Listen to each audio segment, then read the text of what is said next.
en plus, M. Atanganji, que le ministre de l'administration territoriale, devient un personnage ubiquitaire. L'ubiquité. C'est un terme rare. Voilà. Un personnage ubiquitaire est un personnage qui est dans une illusion d'être présent partout et en tout lieu. Il croit être présent dans tous les portefeuilles du gouvernement. Parce qu'on a vu ce personnage dans la gestion des alliances politiques intervenir. On l'a vu dans le cadre de l'ECAM avec la campagne d'instruction électorale. Aller avec le DG de l'ECAM, donner des instructions. On l'a vu dans le cadre du PCRN. Kona et l'honorable Kabel Libi interférer dans les affaires internes du fonctionnement d'un parti politique, heureusement débouté récemment par la justice. On le voit aujourd'hui dans le cadre du Comité national de lutte contre la drogue, qui est toute une commission interministérielle où il n'est que membre. Je dis qu'il n'est que membre. La loi est claire, la structure est claire. Le président étant le seul ministre de la santé publique et l'autorité étant le premier ministre. C'est peut-être un euphémisme, parce que certains sont allés plus loin pour dire que le MINAT remonte les bretelles au ministre de la Santé publique. D'autres questions aussi, c'est est-ce que le ministre de la Santé publique n'aurait pas dû, par exemple, à travers une mise en demeure, adresser une mise en demeure au responsable de ce début de boisson, qui est quand même assez célèbre, comme d'ailleurs son nom en anglais l'indique, et qui appartiendrait, n'est-ce pas, à un haut cadre de l'armée. Alors il y a beaucoup de questions comme ça qui se posent. Est-ce qu'au finish, ce n'est pas une sorte de lutte de clan qui est en train de se transposer dans les services de sécurité? Ah oui. Ça va jusqu'à cette lutte de clan là où chaque acteur ou tête de pont d'un clan prend position pour briller par sa compétence, même s'il faut piétiner les champs de compétences des uns et des autres. Parlant de ce débit de boisson qui est à Yaoundé, on peut déjà aussi se poser la question de savoir comment est-ce que les militaires qui sont mis en emploi par l'État peuvent se transformer en vigiles d'un débit de boisson qui appartient à quelqu'un. Ça, c'est la question de base.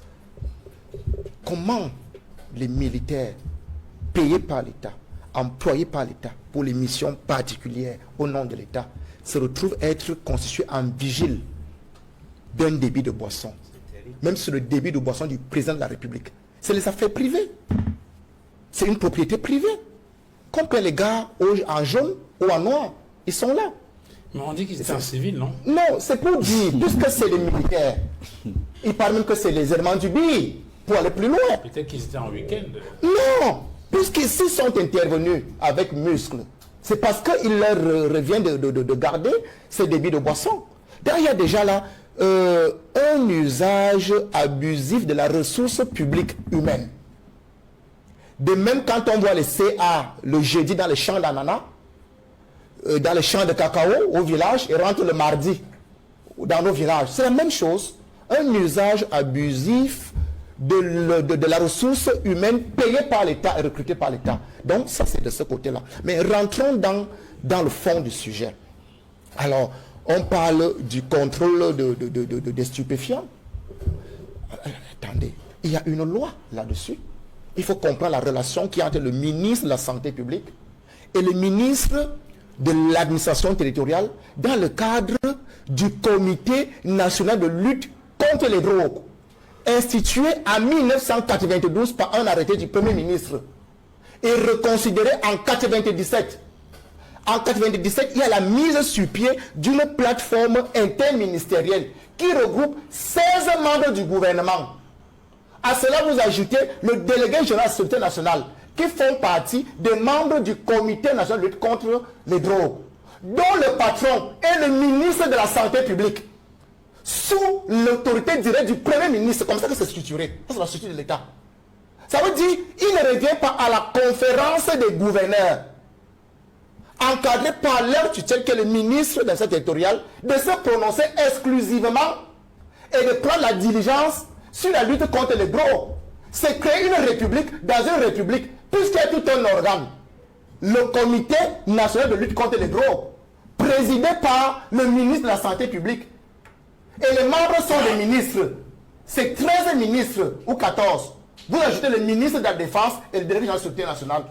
Ça veut dire que le ministre de la Santé publique, quand il prend une décision pour lutter contre les drogues et les substances psychotropes, il n'a pas besoin d'un très long parcours ou d'un protocole qui va l'amener chez le gouverneur ou le préfet, puisqu'il préside à cette commission interministérielle sous l'autorité directe du premier ministre.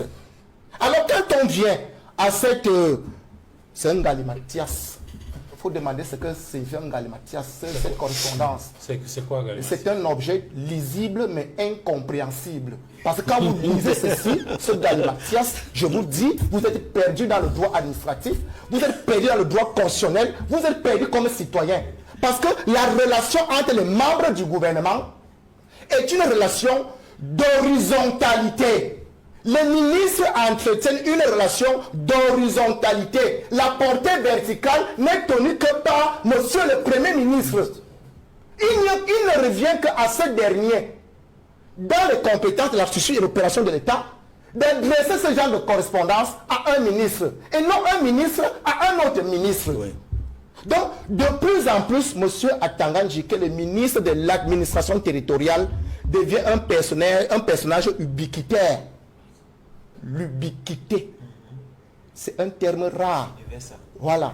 Un personnage ubiquitaire est un personnage qui est dans une illusion d'être présent partout et en tout lieu. Alors, il croit être présent dans tous les portefeuilles du gouvernement.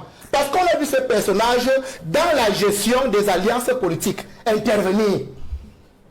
On l'a vu dans le cadre de l'ECAM avec la campagne d'instruction électorale. Aller avec le DG de l'ECAM, donner des instructions. On l'a vu dans le cadre du PCRN, Kona et le Noro Kabel Libi, interférer dans les affaires internes du fonctionnement d'un parti politique, heureusement débouté récemment par la justice.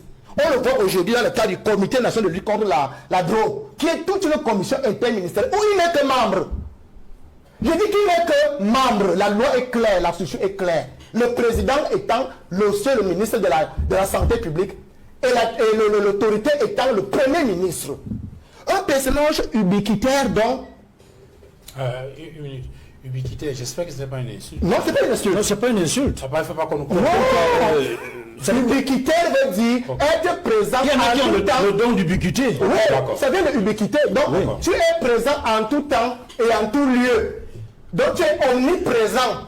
Autrement dit, il outrepasse son portefeuille pour aller attaquer les affaires du ministère de la Santé et s'adresser à son collègue comme s'adresser à son subalterne. Mais oui, au niveau, si on prend en compte sur le plan de l'ordonnancement, je veux dire, en considérant par exemple la bonne pratique administrative, est-ce que il n'aurait pas dû procéder autrement, que ce soit le ministre de la Santé publique ou le ministre de l'administration territoriale? Et puis, on a entendu beaucoup de personnes développer sur les plateaux que lorsqu'il s'agit de l'ordre public, cela relève des pouvoirs du ministre de l'administration territoriale chaque fois qu'on interpelle l'ordre public. Non. Les forces de maintien de l'ordre ont au moins 3 casquettes. Il y a au moins 3 casquettes dans les unités administratives pour lesquelles les forces de maintien de l'ordre sont compétentes. Il y a la police administrative. Oui, on peut comprendre. Là, l'administration territoriale est compétente totalement. Oui. Mais quand dites-vous de la police judiciaire, le ministère de l'administration territoriale est plus compétent. Et là, on vous parle d'une descente musclée par le président de la Commission nationale de lutte contre les drogues, qui implique le ministre de la Défense comme membre et le délégué général comme membre. Oui. Il n'a donc plus besoin de consulter l'autorité administrative pour avoir les forces de maintien de l'ordre. Ça, c'est la police judiciaire. Il y a même la police sécuritaire. La police judiciaire relève de la justice. Ça veut dire que c'est le procureur. Oui. Monsieur le ministre n'a pas de compétence dans le domaine judiciaire. C'est pour ça que je dis qu'il est ubiquitaire. Ça veut dire, monsieur le ministre de territorial se prend comme un... Je n'ai pas envie de dire... oui. Vous savez qu'à Tanganji, je veux dire gorille en petit.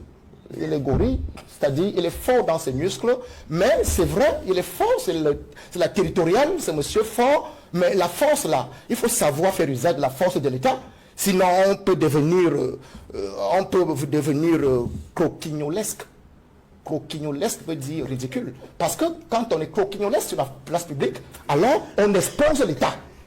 Parce que là même, monsieur le président de la République, il est embarrassé. Comment moi-même, je ne peux pas parler comme ça à mon ministre que j'ai nommé. Toi, tu parles comme un enfant du coup élémentaire, tu viens croquignolesque, donc ridicule. Et je dis donc qu'il faut sortir de là. On doit se rassurer que l'État fonctionne. L'État doit fonctionner. Il faut que monsieur le Premier ministre reconstitue ses pouvoirs.